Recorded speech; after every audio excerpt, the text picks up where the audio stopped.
এখন সাপ ধরার শেষ মুহূর্ত, দেখা যাক সাপুড়ি আছেন।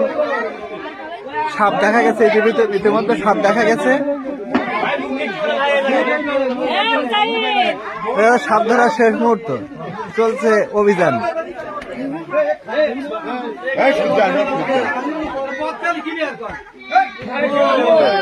দেখা যাচ্ছে সাপ দেখা গেছে, অবশেষে সাপ দেখা গেছে ভিতরে। বড় সাপ, বড় পদ্ম গরু সাপ দেখা গেছে চালার ভিতরে।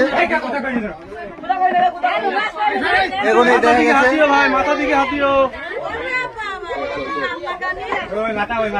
ওই যে মাথা সহ বেরিয়ে যাচ্ছে বিরাট পদ্ম গরু গোকা সাপ। বেরিয়ে আসছে বিশাল আকারের এক গোবরা সাপ। সে রবিকুল ভাই ধুলিয়ার বাড়ি, তিনি সাপ উদ্ধার করছেন।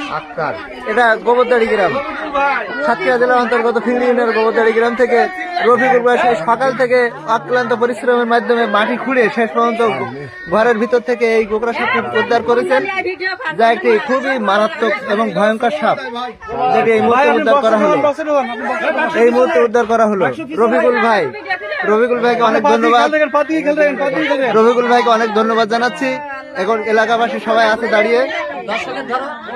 শেষ পর্যন্ত সাপটি উদ্ধার করা হলো।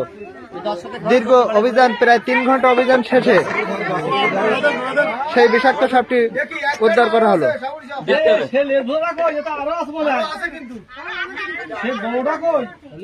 শেষ পর্যন্ত সাপটি উদ্ধার করা গেল। আজ এই জায়গায় তো ওরা ঘুমায় না, হ্যাঁ রাতে তারা এখান থেকে ঘুমায়, আবার সেই ঘুমানোর নিচেই এই সাপটি অবস্থান করছিল।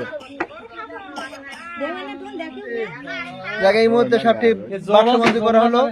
থ্যাংক ইউ সাপুরি ভাই। আমি রফিকুল ভাইকে ধন্যবাদ জানাচ্ছি। বলেন আপনার মনের অনুভূতিটা বলেন।